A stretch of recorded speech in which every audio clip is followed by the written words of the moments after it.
Waktu bergulir cepat, kehidupan seorang Sian Andriatama kian sempurna, dengan hadirnya malaikat kecil yang kini sudah berusia 16 bulan. Buah cintanya bersama Sheila, yang terlahir sebagai penenang jiwa itu diberi nama Huzaifa Malik Abraham.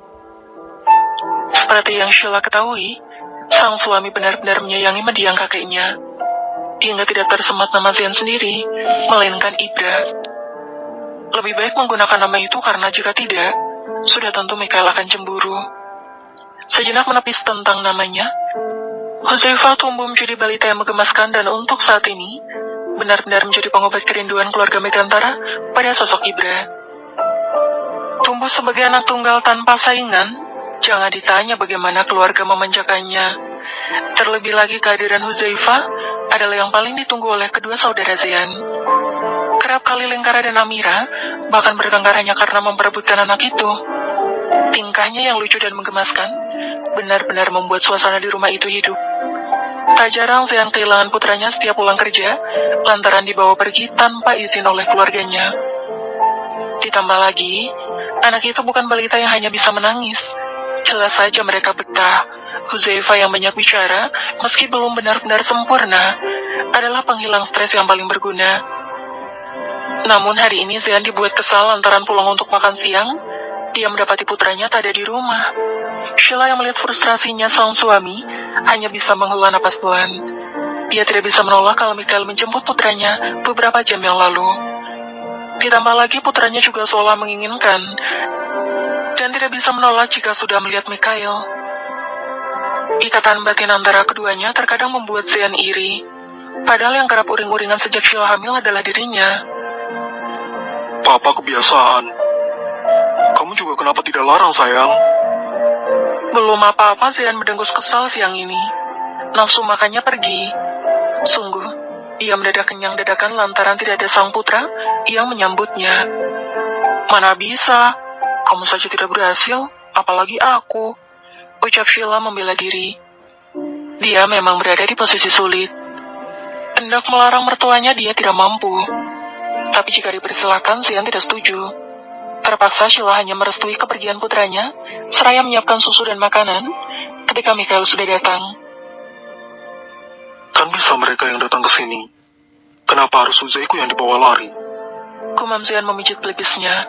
Demi Tuhan, dia benar-benar ingin marah, lantaran mereka kerap membawa pergi sang putra tanpa basa-basi.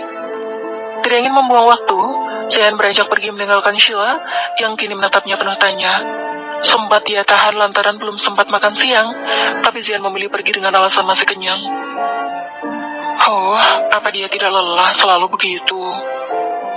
Kenapa Sheila? Apa Zian marah, nak?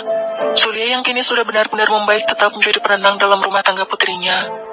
Meski memang Sheila dan Zian tampak romantis seperti biasanya, tetap saja ada kekhawatiran setiap kali sang menantu meninggalkan Sheila, usai berdebat kecil semacam itu. Tidak Bu, sudah jangan khawatir. Dia cuma mau jemput Huzai. Aku lupa bilang kalau tadi pagi Papa datang. Makan siang kali ini mungkin hanya berdua bersama Zulia. Besar kemungkinan Zian akan lama, karena jika sudah ada di kediaman Mikael, bukan hanya putranya yang ditawan, melainkan Zian juga demikian. Suasana hati Zian tengah panas akibat sang putra diculik seenaknya begini. Sepanjang jalan dia menggerutu dan mengumpat keluarga besarnya.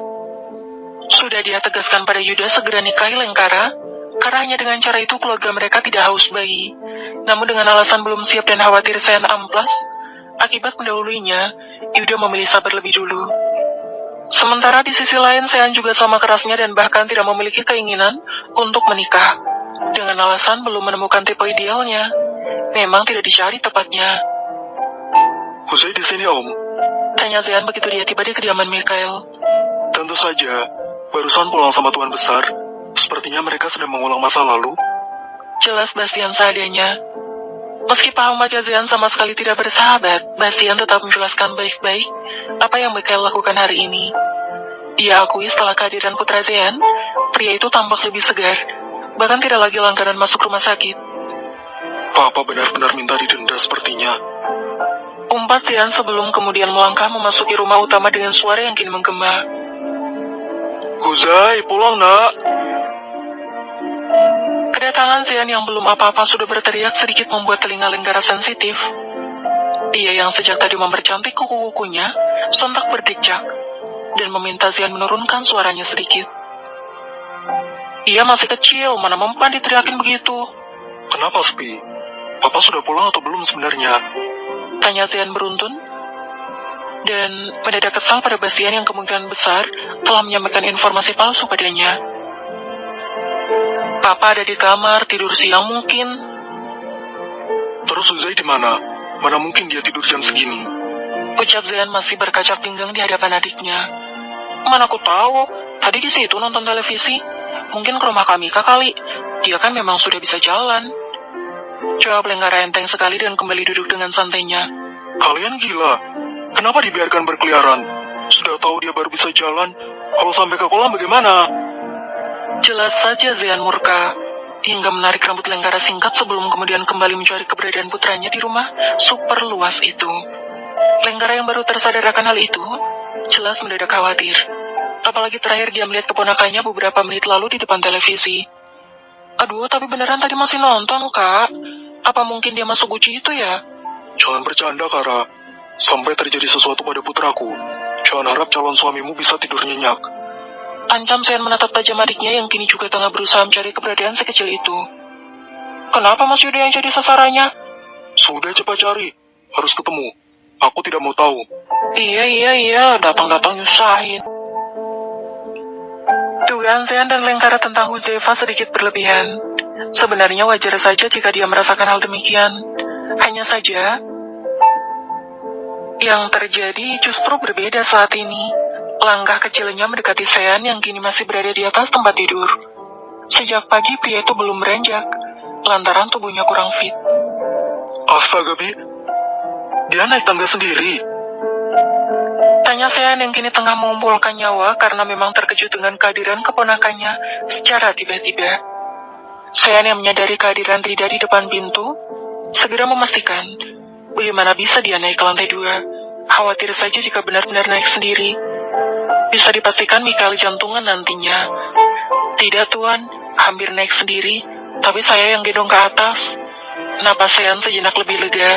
Dia berdecak sebal seraya menatap keponakannya yang kini terus mendekat. Sejak awal Huzai datang, memang Zean sama sekali belum menyapanya. Hanya sebentar bermain bersama Amira dan juga Lenggara. Mungkin dia hanya merindukan keberadaan pria yang serupa dengan papanya. Ini susunya tuan, masih banyak. Sepertinya tuan kecil belum kenyang. Terima kasih, Bi. Jika anak itu sudah masuk ke dalam kamarnya, maka bisa dipastikan Zean tidak mungkin bisa tidur lagi. Meski demikian, Zean tetap enggan beranjak dari pembaringan dan lebih memilih memantau kegiatan anak Zean dari kejauhan. Mata Zean yang memerah dia paksa tetap terjaga demi memastikan semua benda-benda berharganya aman. Celotehan tanpa henti yang sebenarnya tidak terlalu Zean pahami, terdengar merdu mengalahkan suara musik di kamarnya. Dia sudah besar ternyata. Kumam Zean sembari memandangi bagaimana bentuk kamarnya saat ini. Kamar yang dulunya hanya didominasi warna hitam dan minim barang, bahkan pajangan saja tidak punya, kini seakan berubah menjadi kamar bayi. Hal ini terjadi akibat Mikael kerap kali ikut masuk ke kamar Zean dengan membawa serta mainannya, lantaran Huzai lebih nyaman berada di kamar Zean. Tentang alasannya Zean sendiri tidak tahu. Dia bukan seseorang yang sangat pandai menjaga bayi. Jika tidak akibat Huzai menangis, maka Zean akan membiarkan anak itu bermain dengan bebas tanpa mengusiknya, selagi tidak membahayakan dirinya sendiri.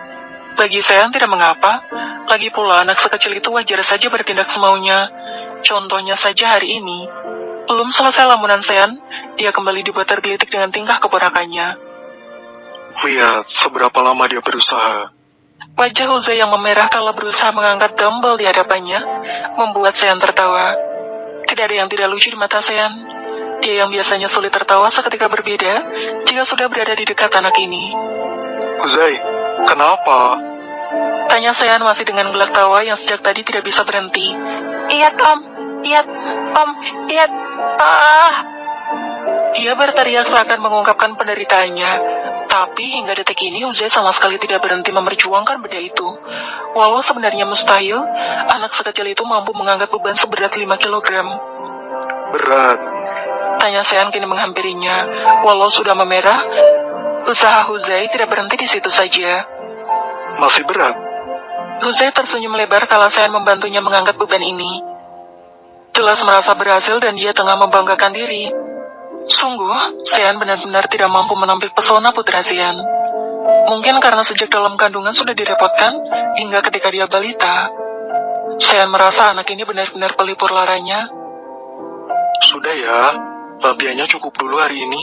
Nanti otot om kalah dong. Tanpa protes ataupun menangis ketika Sean menyingkirkan alat itu, Huzai beralih ke tempat tidur Sean dan berbaring layaknya seseorang yang baru saja melakukan pekerjaan berat. Mau minum? Tentu saja, setelah melakukan olahraga berat semacam tadi, dia butuh nutrisi. Huzai menerima susu yang diberikan Sean dengan senang hati. Melihat Huzai minum dengan begitu nikmat, mendadak Sean ikut haus juga. Huzai, boleh om minta susunya? Oh ya? Jawabnya yang ternyata merespon dengan baik permintaan Sean. Dia yang tengah lupa diri tampaknya tidak sadar dengan apa yang dia lakukan. Hingga baru saja hendak merasakannya, teriakan Sean membuat pria itu berhenti seketika. Papa? Teriak putranya yang kembali turun dari tempat tidur dan berlari ke arah Sean begitu cepatnya. Sial, mereka tidak melihat apa yang aku lakukan kan? Sean merasakan malu menjalar di sekujur tubuhnya. Kalamnya dari kedua saudaranya kini berdiri dengan mata yang sama besar. Masih dengan gaya sokul, Sean menatap keduanya dengan tatapan tak suka, lantaran masuk tanpa sopan santun. Sean, kau gila? Bisa sopan sedikit? Ketuk pintunya, bicara baik-baik atau apa? Kesal Sean berkaca pinggang, masih dengan Dot yang kini berada di tangan kanannya. Apa yang kau lakukan barusan? Apa kak, ngaku? Desak Lengkara ikut memanaskan suasana lantaran memiliki kecurigaan yang sama pada Sean. Apa memangnya? Huzai masuk dan aku menemaninya bermain sebentar. Hal itu sudah biasa, apa masalahnya? Tanya Sean dengan dahi yang berkerut seakan hidupnya penuh dengan masalah. Dasar keparat. Kau mau apakan susunya? Minum. Itu ASI, bodoh. Sentak Sean menghela napas kasar. What? Kini keadaan berbalik dan mata Sean yang seakan hendak keluar. Sungguh, sama sekali niatnya tidak begitu. Namun tubuhnya yang memang kurang fit dan ikut haus, ketika melihat Huzai minum adalah alasannya. Mata pria itu sontak membola, seraya menatap susu yang kini sisa setengah. Sudah berapa kali, Sean? Tidak pernah, sumpah. Yang kali ini juga belum sempat ku minum, percayalah. Mencurigakan. Ucap Zean yang tampaknya benar-benar salah paham. Sean mengusap wajahnya kasar dan menghampiri Zean cepat-cepat. Demi Tuhan, setetes pun tidak aku minum. Aku tidak sadar, Zean, maaf. Kalau kau tidak percaya, tanya saja pada Huzai.